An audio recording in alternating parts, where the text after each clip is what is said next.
Greetings, role players. Welcome back to the corner. It's Halloween month, which means it's going to be horror role playing for every episode in October.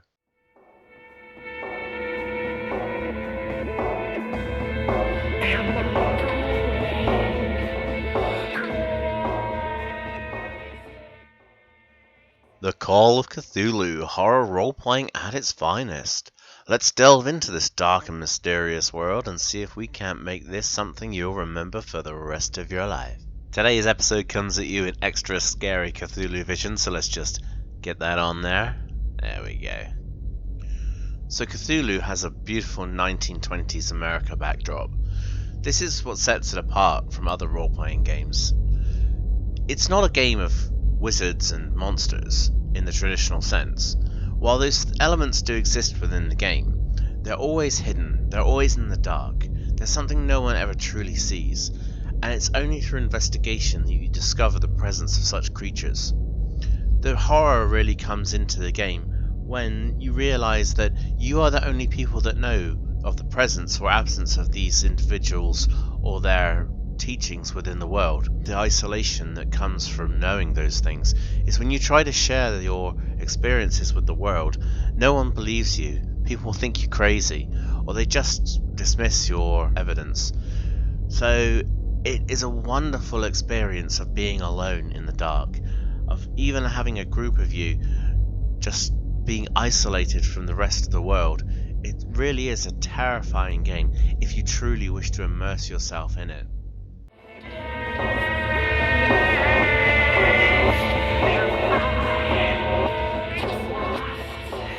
Even though there are no hard and fast rules for role-playing, there are some that you want to stick to when it comes to Call of Cthulhu. For example, you don't want to have a group of more than, say, 5 people. You want one keeper to run the game and maybe 3 to 4 players. That's probably the most you can handle. What you have to understand is the fear of isolation and the fear of failure is much greater when the numbers are fewer. Another rule that really works for Call of Cthulhu, and it might seem really kind of like common sense, but unfortunately you really do have to follow this one. You can't play it in a public environment. So if you have a club that plays the game, or if you're in a sort of say a public house and you game, or if you like to game on your lunch breaks, perhaps if you're in school, then this is not going to be the environment for this game. There is no possible way that you can immerse yourself in the horror of being alone when there are distractions going on all around you. Now, I understand that most people do this anyway, they play their games privately, but for those of you who do have like a club or do like to say play in school, you're going to find that this experience is much more enhanced when you are literally alone in the dark. You've probably noticed the ambient music playing in the background. It's only there to create a little bit of tension, but the same is true when you're actually doing your role playing. If you have, say, a CD player or something and just stick on some rain music or some thunderstorm music, it can really help to bring the environment to life a little. Even if you're playing the game on those hot summer days, you can still have that dark, wet, thunderstorm happening in the background. Another little thing, just little tricks here and there that you could try. Perhaps you could, if you have a couple of those electronic photo frames that changes the picture from time to time, you could really use it to kind of mess with the players a little. It's a bit of fun and it's a bit gimmicky, but it sounds like a laugh. You could have photos that will look one way and then when they look again they're staring in a different direction, or perhaps you could just have them switch to an image of a cosmic horror or something. So again, just fun little tweaks that help to really immerse the players and give them that feeling that something isn't quite natural, something isn't quite right, or even that the very place that they're sitting in isn't as predictable as they think it is. Because when it comes to players' perceptions and their perception of control of their environment, that can really help them to immerse themselves in that feeling of hopelessness. Another fun little trick that you could try is those little devices that you stick in your electric outlet and then it allows you to turn them on and off via a remote switch. This can be hilarious fun if you like hook it up to like a lamp or something, so that just as the players are getting into the swing of things, you're turning on and off lights or turning on and off stereo systems, and they're a bit confused as to why or how you're doing it. So again, it can just add to that feeling of that lack of control.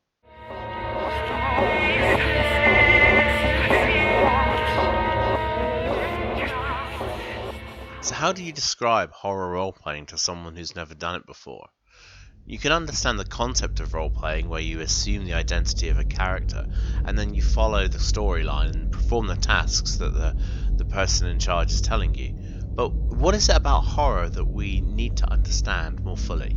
It might be best to think of horror like a wave in the ocean. It rises and falls. It's kind of calm and then it's like a storm. It crashes against the rocks. And if you think of it in this way, you begin to understand how the tension and relaxation of the environment works. You have to have a build-up. You have to have a build-up in horror. You can't just have nothing happening for the entire game. And likewise, you can't have terror running around all the time. You have to have some kind of release. So you want to work on this theory of an escalating tension until you get to a breaking point where something truly magnificent or terrifying or a big point happens, and then you want to let it fall away.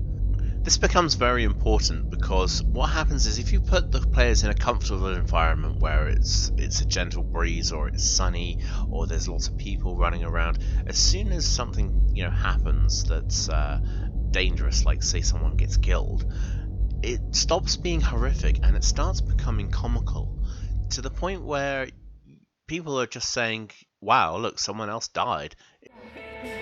I'm so scared.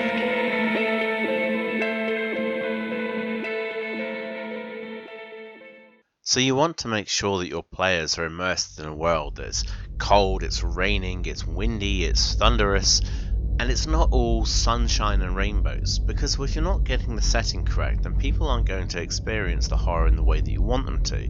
You're not looking to keep your players on edge all the time, but what you are looking to do is to keep them wary constantly.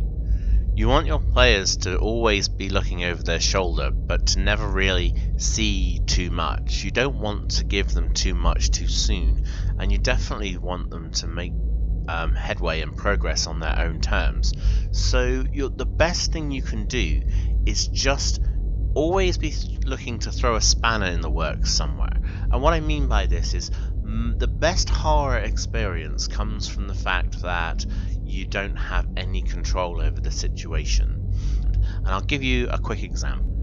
So in a most recent role-playing game that I ran for a small private party, we had a situation where a member of the group went off into a single corridor to investigate. When they rounded the corner, they were greeted by a terrifying sight, one that caused a massive sanity loss and caused their character to go into uncontrolled fits of hysteria. Now, the other two party members did their best to calm and control the situation and help him. However, it was at this point I decided to introduce the horror element. Something was moving down the corridor, something shuffling, something imposing, and they couldn't actually do anything about it. They just had to wait and hope that the thing would pass them. And this was an amazing success, as I could actually read the experience on their faces. You can really see the people trying to think, oh my god, what will happen if that thing comes this way? What will happen if it decides to stop and check this corridor? It really was a great experience for the players, and it was a fun experience for me as the keeper as well. Another way to really drive home the fact that the players don't have any control over their environment is to take away their safe spaces. So, for example, if they think that they can go to the authorities and they are going to protect them, that they're going to give them a shelter from the crazy cult that is working away underneath the city, then the keeper needs to turn this on its head, and it needs to start accusing the players. When bodies start turning up in the players' vicinity, then they're going to have the finger pointed at them. This is going to scare the players. And this is also going to then start to blend in with the fact that, people don't believe in monsters. People don't believe in sorcery. So what will then happen is when those things are being questioned, everyone's just going to think that the players are insane. That coupled with the things that they've seen, that coupled with the actual spells and magics that they might have found and used, they're going to start questioning themselves. They're going to start saying, well, are we going insane? Are we, have we gone off the deep end? You want to make them feel that they aren't always safe. There's got to be no place that they can go where the horror won't be lurking behind them. But I don't mean in the literal sense, I mean in the figurative sense. So make sure that there are always eyes watching. Make sure that you keep that paranoia up.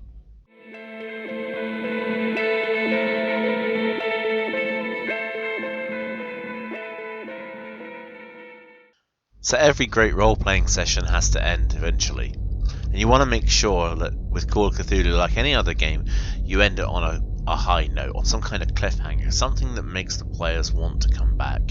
This works really nicely with the tension and relaxation, the escalation and drop of the horror element. Really push for the investigation. If they're getting close to something, really ramp up the intensity. When the horror reaches its absolute peak, when your players are really involved and engaged, that's when you can call an end to your session.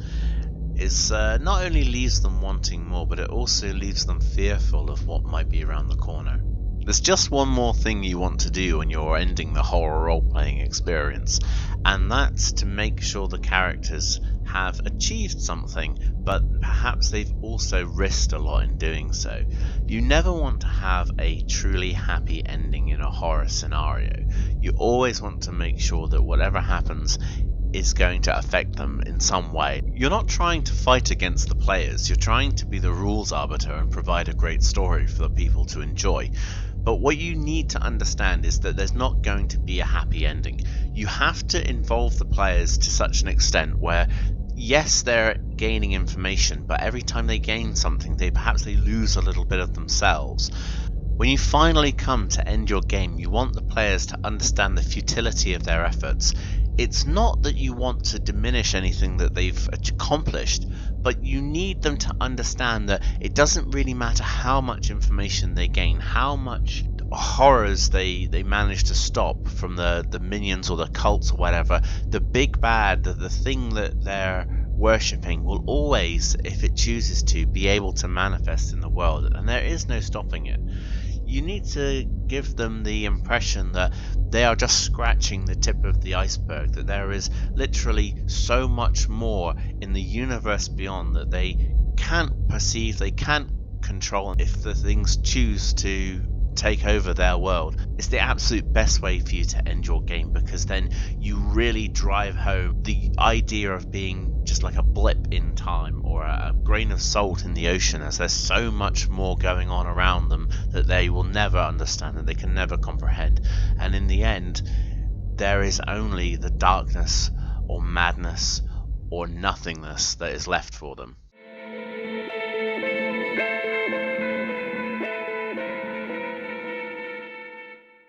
Hopefully you've got some ideas now when you come to run your Call of Cthulhu. I'd love to hear about the successes you've had in creating a Cthulhu game, or if you're a player, perhaps your GM has given you some fantastic scenarios where you've been just on the edge of your seat the whole time. I've actually really enjoyed this little break from the channel's usual content, and I hope you have too. So with that, I hope to see you again, and happy investigating.